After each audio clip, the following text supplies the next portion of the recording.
ஒரு emergency fund அப்படின்னா எவ்வளோ வச்சுருக்கணும் அப்படின்னு பார்த்தா மினிமமாக கண்டிப்பாக நீங்கள் வந்து 3லேருந்து 6 மாதத்துக்கான சம்பளத்தையாவது நீங்கள் வந்து எமர்ஜென்சி ஃபண்டாக வச்சுருக்கணும். எமர்ஜென்சி ஃபண்டுன்னா அதோடைய டெஃபினிஷன் என்னென்னா, அந்த பணத்தை நான் எப்போ வேணால் எடுக்கிற மாதிரி இருக்கணும். அந்த எடுக்கும்போது அதில் எந்த இம்பேக்டும் இல்லாமல் இருக்கணும். அதாவது அதனால் வந்து எந்த ஒரு ஃபினான்ஷியல் லாஸும் இல்லாமல் இருக்கணும். எப்போவுமே நம்ம பாக்கெட்டில் இருக்கிற பணம் தான் முதல் எமர்ஜென்சி ஃபண்ட். அதே மாதிரி டெட் ஃபண்டில் முதல் முறையாக பணம் போடும்போது கூட நமக்கு வந்து ஒரு டவுட் இருக்கும். ஏன்னா இது வரைக்கும் யாருமே பண்ணதில்லை, முதல் முறையாக நீங்கள் பண்ண போறீங்க அப்படின்னும் போது ஒரு சின்ன தயக்கம் இருக்கும். நீங்க சேவிங்ஸ் அக்கௌண்ட்லயே பணம் வச்சிருந்தீங்கன்னா கூட ஏதாவது ஒரு பேங்க் அக்கௌண்ட்லயோ இல்ல 2 பேங்க் அக்கௌண்ட்லயோ தான் பணம் வச்சிருப்பீங்க. அதே நீங்க ஒரு டெட் ஃபண்ட்ல பணத்தை போட்டு வச்சிருந்தீங்கன்னா கிட்டத்தட்ட அது வந்து பாத்தீங்கன்னா 50லேருந்து 60 டிஃபரெண்ட் இடத்துல போயிருக்கும்.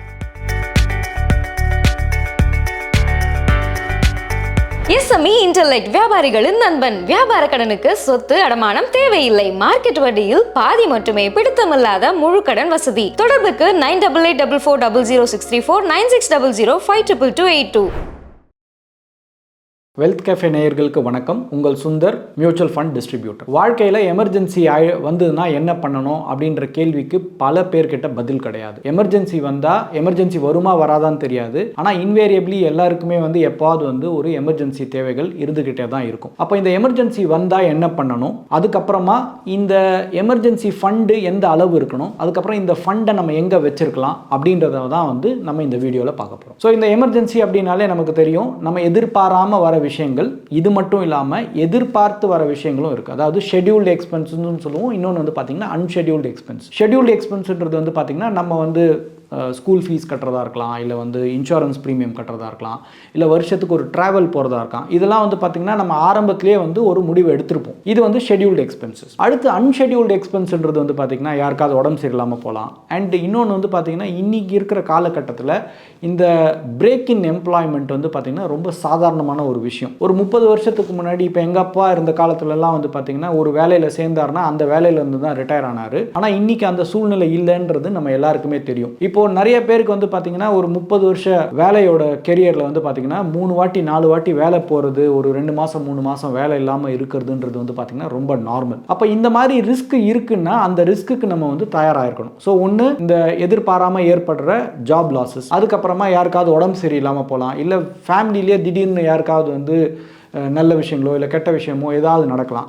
இந்த மாதிரி விஷயங்கள்லாம் வந்து பார்த்திங்கன்னா அன்ஷெட்யூல்டு. அதாவது நான் இதை எதிர்பார்க்கல, ஆனால் நடந்திருக்கு. எதிர்பார்க்குற விஷயங்களுக்கும் வந்து நம்ம பணம் வச்சுருக்கணும், எதிர்பாராத விஷயங்களுக்கும் பணம் வச்சுருக்கணும். அப்போது எவ்வளோ பணம் வச்சுருக்கணும், ஒரு எமர்ஜென்சி ஃபண்ட் அப்படின்னா எவ்வளோ வச்சுருக்கணும் அப்படின்னு பார்த்தா மினிமமாக கண்டிப்பாக நீங்கள் வந்து 3லேருந்து 6 மாதத்துக்கான சம்பளத்தையாவது நீங்கள் வந்து எமர்ஜென்சி ஃபண்டாக வச்சுருக்கணும். ஃபார் எக்ஸாம்பிள் உங்களுக்கு வந்து 50,000 ரூபாய் சம்பளம்னா அட்லீஸ்ட் ஒரு 1.5 லட்ச ரூபாயிலிருந்து 3 லட்ச ரூபாய் வரைக்கும் நீங்கள் எமர்ஜென்சி ஃபண்டாக வச்சுருக்கணும். அதை எங்கே வச்சிருக்கணுன்றது அடுத்தது பார்க்கலாம். இது வந்து பார்த்தீங்கன்னா பேசிக் மினிமம். நீங்க இன்னும் பெட்டர் சிச்சுவேஷன்ல இருக்கணும்னு நினைச்சீங்கன்னா உங்களுடைய எமர்ஜென்சி ஃபண்ட் 12 மாசம் வரைக்கும் இருந்ததுன்னா பெட்டர். ஸோ உங்களுக்கு 50,000 ரூபாய் சம்பளம்னா அட்லீஸ்ட் ஒரு 6 லட்ச ரூபாய் வரைக்கும் நீங்க எமர்ஜென்சி ஃபண்ட்ல வச்சிருந்தீங்கன்னா இன்கேஸ் ஒரு பிரேக் இன் எம்ப்ளாய்மெண்ட்டோ இல்லை எதிர்பாராத எந்த செலவுகள் வந்தாலும் நீங்க பெரிய பாதிப்பு ஏற்படாம நீங்க வந்து உங்க வாழ்க்கையை வந்து நகர்த்திட்டு போகலாம். ஏன்னா இன்கேஸ் பிரேக் இன் எம்ப்ளாய்மெண்ட் ஆகி எனக்கு வந்து இஎம்ஐ கட்ட வேண்டிய சூழ்நிலை இருக்கு அப்படின்ற பட்சத்தில் நான் எந்த வேலை வந்தாலும் எடுத்துப்பேன்.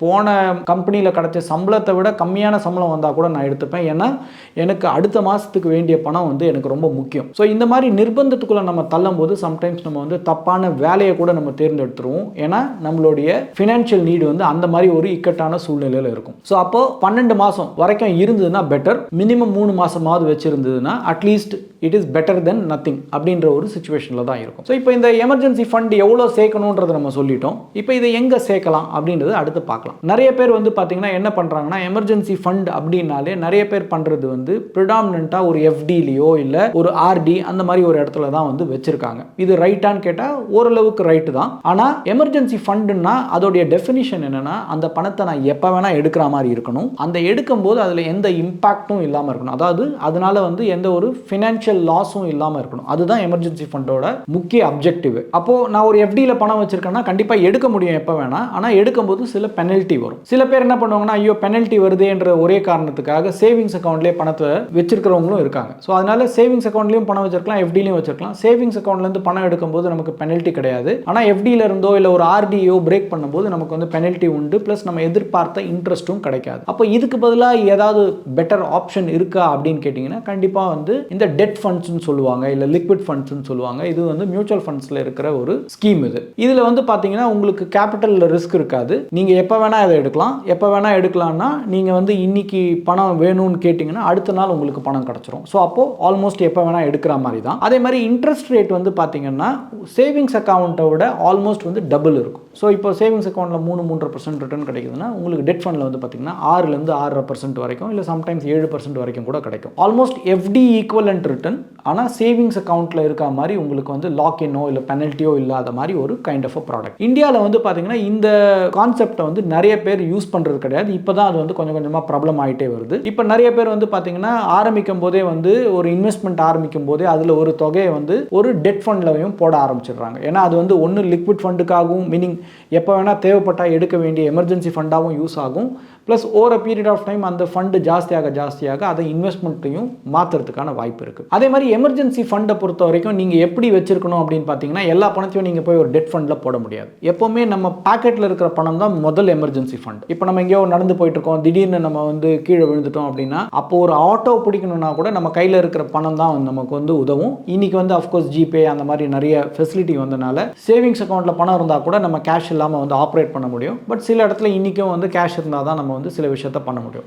ஸோ பாக்கெட்டில் இருக்கிற பணம் தான் முதல் எமர்ஜென்சி ஃபண்ட். அடுத்தது உங்கள் சேவிங்ஸ் அக்கௌண்ட்டில் இருக்கிற ஃபண்டு. அதுக்கு அப்புறமா தான் வந்து நீங்கள் வந்து ஒரு டெட் ஃபண்டில் வந்து பணத்தை வச்சுருக்கணும். ஃபார் எக்ஸாம்பிள் உங்ககிட்ட 1 லட்சம் ரூபாய் இருக்குன்னு வச்சுப்போம். அந்த 1 லட்சம் ரூபாயில் நீங்கள் வந்து 1 லட்சத்தையும் நீங்கள் டெட் ஃபண்டில் போட வேண்டிய அவசியம் கிடையாது. மேபி ஒரு 5000 10,000 இல்லை 20,000 நீங்கள் வந்து சேவிங்ஸ் அக்கௌண்ட்லேயோ இல்லை வந்து எப்போ வேணால் எடுக்கிற ஒரு இடத்துலையோ நீங்கள் வச்சுக்கலாம். மிச்ச ஃபண்ட்ஸை வந்து நீங்கள் வந்து ஒரு டெட் ஃபண்டில் போட்டிங்கன்னா ஆட்டோமேட்டிக்காக உங்களுடைய தேவைக்கு எப்போ வேணால் கிடைக்கும். ப்ளஸ் இன்ட்ரெஸ்ட்டும் பெட்டராக கிடைக்கும். இப்போ சேவிங்ஸ் அக்கௌண்ட்டில் வருஷத்துக்கு 10,000 ரூபாய் உங்களுக்கு இன்ட்ரெஸ்ட் வருதுன்னா அதே தொகையை நீங்கள் வந்து ஒரு டெட் ஃபண்டில் வச்சிங்கன்னா கிட்டத்தட்ட 20,000 ரூபாய் கிடைக்கும். அப்போது ரிஸ்க் இல்லாமல் உங்களுடைய ரிட்டர்னை பெட்டராக பண்ணுறதுக்கு இது ஒரு ஆப்ஷன். ப்ளஸ் எந்த லாக்கினும் இல்லாமல் இருக்கும். ஸோ இப்படி நீங்கள் வந்து உங்களுடைய இன்வெஸ்ட்மெண்ட்டை ஸ்ட்ரக்சர் பண்ணிக்கிட்டீங்கன்னா ஆட்டோமேட்டிக்காக உங்களுடைய தேவைகள் எதிர்பார்த்த தேவைகளாக இருக்கலாம், இல்லை எதிர்பாராத தேவைகளாக இருக்கலாம், எந்த மாதிரி தேவைகளாக இருந்தாலும் நீங்கள் வந்து ஒரு டெட் ஃபண்டை வந்து பெட்டராக யூஸ் பண்ண முடியும். ஸோ அதனால் நீங்கள் பண்ண வேண்டிய முக்கியமான விஷயம் என்னென்னா முதல்ல எந்த விஷயத்தையுமே வந்து முதல் வாட்டி செய்யும் போது ஒரு தயக்கம் இருந்துகிட்டே தான் இருக்கும். ஏன்னா முதல் வாட்டி நம்ம சேவிங்ஸ் அக்கௌண்ட்டில் பணம் போடும்போது கூட யோசிச்சிருப்போம், முதல் வாட்டி எஃப்டியில் பணம் போடும்போது கூட யோசிச்சிருக்கலாம் இது வந்து கரெக்டாக இருக்குமா, திரும்பி வருமா அப்படின்ற கேள்வி. அதே மாதிரி டெட் ஃபண்டில் முதல் முறையாக பணம் போடும்போது கூட நமக்கு வந்து ஒரு டவுட் இருக்கும். ஏன்னா இது வரைக்கும் யாருமே பண்ணதில்லை, முதல் முறையாக நீங்கள் பண்ண போகிறீங்க அப்படின்னும் போது ஒரு சின்ன தயக்கம் இருக்கும். ஸோ முதல்ல நீங்கள் வந்து ஒரு டெட் ஃபண்டில் வந்து ஒரு பணத்தை போட்டு அதை நீங்கள் எஸ்ஐபி மாதிரி போடலாம், இல்லை வந்து லம்சமாக நீங்கள் 1 லட்சம் இருந்ததுன்னா போடலாம், எப்படி வேணால் நீங்கள் பண்ணலாம். நீங்கள் போட்டு ஒரு ஃபோலியோவை கிரியேட் பண்ணிட்டீங்கன்னா அது எப்படி ஆப்ரேட் ஆகுதுன்னு தெரியும். ப்ளஸ் இந்த டெட் ஃபண்ட்ஸ் எங்கே போய் இன்வெஸ்ட் பண்ணுதுன்றதையும் நீங்கள் தெரிஞ்சுக்கணும். இது வந்து பார்த்தீங்கன்னா நிறைய பேங்க்ஸில் போய் தான் இன்வெஸ்ட் பண்ணுவாங்க, இல்லை வந்து கவர்மெண்ட் ஆஃப் இந்தியா கிட்ட கொடுப்பாங்க. ஸோ இந்த ஆர்பிஐயோட பாண்ட்ஸ், இந்த ட்ரெஷரி பாண்ட்ஸ், அப்புறம் வந்து இந்த மணி மார்க்கெட்டில் இருக்கிற பேங்க்ஸுக்கு லென் பண்ணுறது, அந்த மாதிரி வந்து சேஃபான இடத்துல தான் வந்து இந்த பணம் வந்து போய் இருக்கும். நீங்கள் சேவிங்ஸ் அக்கௌண்ட்லேயே பணம் வச்சுருந்தீங்கன்னா கூட ஏதாவது ஒரு பேங்க் அக்கௌண்ட்லையோ இல்லை 2 பேங்க் அக்கௌண்ட்லையோ தான் பணம் வச்சுருப்பீங்க. அதே நீங்கள் ஒரு டெட் ஃபண்டில் பணத்தை போட்டு வச்சுருந்தீங்கன்னா கிட்டத்தட்ட அது வந்து பார்த்தீங்கன்னா 50லேருந்து 60 டிஃப்ரெண்ட் இடத்துல போயிருக்கும். நிறைய பேங்க்ஸுக்கு போயிருக்கும், சில பெரிய கம்பெனிஸ்க்கு பணம் போயிருக்கும், கவர்மெண்ட் ஆஃப் இந்தியாவுக்கு பணம் போயிருக்கும். அப்போது சேஃப்டி வைஸும் வந்து பார்த்தீங்கன்னா ரொம்ப நல்ல சேஃப்டி இருக்கிற ப்ராடக்ட் தான். ஸோ அதனால் ஃபஸ்ட்டு நீங்கள் வந்து பணத்தை போட்டு ஒரு வாட்டி எக்ஸ்பீரியன்ஸ் பண்ணிங்கன்னா இது எப்படி ஒர்க் ஆகுதுன்னு உங்களுக்கு தெரியும். ஒர்க் ஆகுறது எப்படின்னு தெரிஞ்சதுன்னா நீங்கள் கன்வீனியண்ட்டாக இருந்தீங்கன்னா நீங்கள் இதை கண்டினியூ பண்ணலாம். ஏன்னா இதில் வந்து நான் முன்னாடியே சொன்ன மாதிரி எந்த லாக்கினோ எதுவுமே கிடையாது. ஸோ அதனால் இன்கேஸ் நீங்கள் போட்டு உங்களுக்கு வந்து இது சரி வரலன்னு நினச்சா கூட நீங்கள் வந்து அதுலேருந்து வெளியே போயிட முடியும் வித்தவுட் எனி பெனல்ட்டி. ஸோ அதனால் முதல்ல நீங்கள் வந்து எமர்ஜென்சி ஃபண்டுன்றத கான்செப்டுவலி நீங்கள் புரிஞ்சுக்கிட்டு மினிமம் 3 மாதத்துலேருந்து மேக்ஸிமம் 12 மாதம் வரைக்கும் உங்களுடைய சேலரியோடைய பணத்தை நீங்கள் வந்து ஏதாவது ஒரு இடத்துல சேர்த்து வச்சுட்டிங்கன்னா உங்கள் வாழ்க்கையில் பெரிய ஃபினான்ஷியல் ரிஸ்க் எது வந்தாலும் ஓரளவுக்கு நீங்கள் வந்து அதை வந்து டைட் த்ரூ பண்ணிட முடியும். ஸோ முதல்ல நீங்கள் வந்து ஒரு எமர்ஜென்சி ஃபண்டை கிரியேட் பண்ணுங்கள். அதுக்கப்புறம் எதில் போடலாம் அப்படின்ற ஐடியாவையும் நான் உங்களுக்கு கொடுத்துருக்கேன். ஸோ இதை நீங்கள் யூஸ் பண்ணிங்கன்னா கண்டிப்பாக உங்கள் வாழ்க்கையில் எந்த ஃபினான்ஷியல் எமர்ஜென்சி வந்தாலும் கண்டிப்பாக நீங்கள் வந்து பெட்டராக அதை ஹேண்டில் பண்ண முடியும். ஸோ ஒரு வாட்டி நீங்கள் கண்டிப்பாக இந்த மாதிரி டிஃப்ரெண்ட் ஐடியாஸ் இருக்குன்னு தெரிஞ்சுட்டு அதை எக்ஸ்பீரியன்ஸ் பண்ணீங்கன்னா you will be able to manage your finances better. So இந்த மாதிரி பல நல்ல தகவல்களை வந்து நான் வரப்போகிற வீடியோலையும் உங்களுக்கு சொல்ல போகிறேன். இந்த வீடியோவை பார்த்ததுக்கு மிக்க நன்றி. இந்த வீடியோ உங்களுக்கு பிடிச்சிருந்தா லைக் பண்ணுங்க, ஷேர் பண்ணுங்க, கமெண்ட் பண்ணுங்க. மறக்காம வெல்த் கஃபே தமிழ் சேனலை சப்ஸ்கிரைப் பண்ணிட்டு பெல் பட்டனை கிளிக் பண்ணுங்க.